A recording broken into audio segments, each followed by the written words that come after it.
Don't you rock 'em, daddy-o. Sail away, lady, sail away.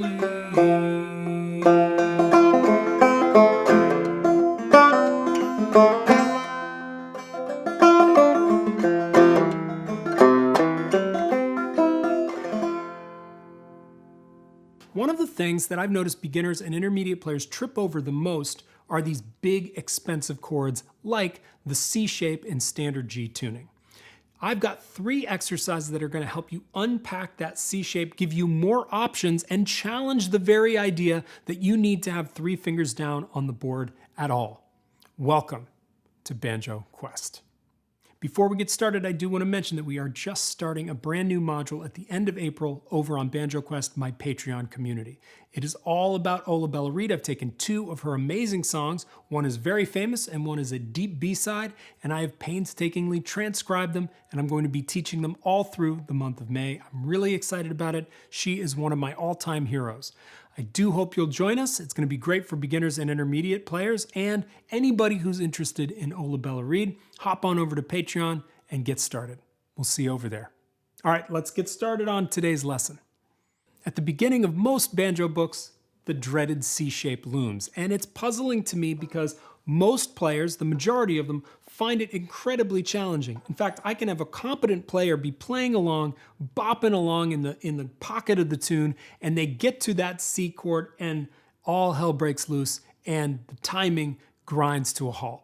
So what I started doing is I started giving alternatives to that big, expensive chord as stepping stones eventually to be able to play this chord. So we're not going to not play the full C. I want you to be able to do anything you want to do on the banjo, but I like the idea of building stepping stones to the hard stuff, and that's what we're going to work on today. So the way I think about it is this. We've got our C chord. I've got my ring finger on the 1st string 2nd fret. I have my index finger on the 2nd string 1st fret, and I have my middle finger on the 4th string 2nd fret.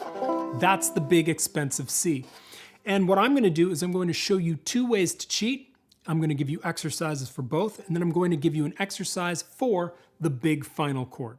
Okay, the first thing we're going to do is we're going to delete the 4th string, and we're going to use a 2-finger shape. So just by removing that middle finger, we get this nice high C. And as long as we don't play that 4th string,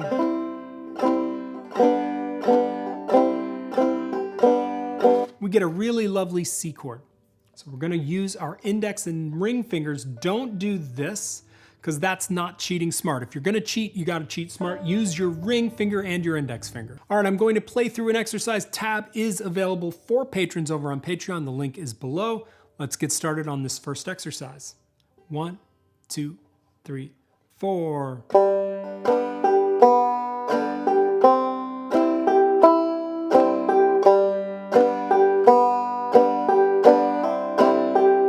Again.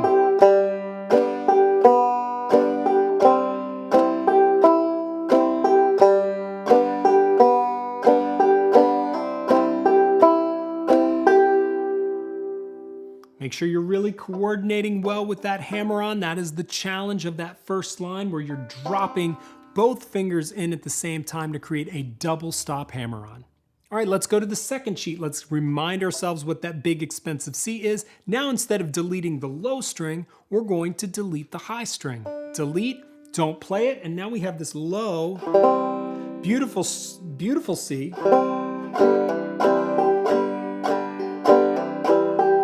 In fact, I used this shape at the beginning of the video in Sail Away Ladies, but I added that first open string.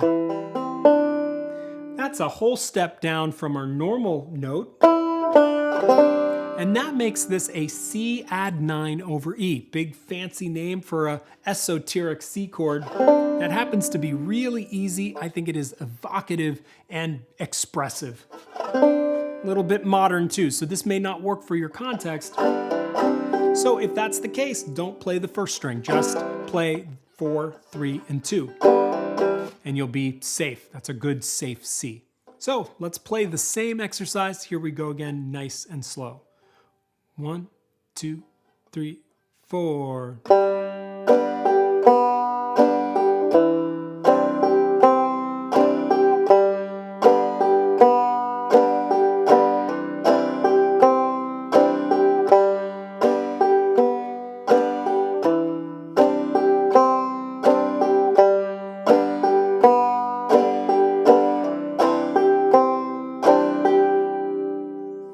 again, get used to coordinating those two fingers. So now we have coordinated our ring and our index, and our middle and our index, and we've built stepping stones to our final exercise, which is the same progression, but with the big expensive C.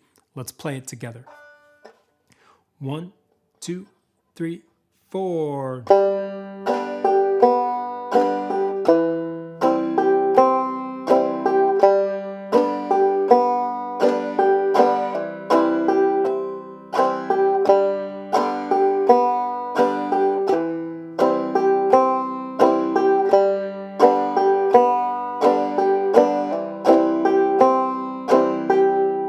It is really hard to coordinate all three fingers, so if you're having trouble, walk it back, get used to those other cheat versions, and then play this final C with me. Rewind the video and try again. All right, that does it for me today. I hope you enjoyed that, and I will see you next time on Banjo Quest.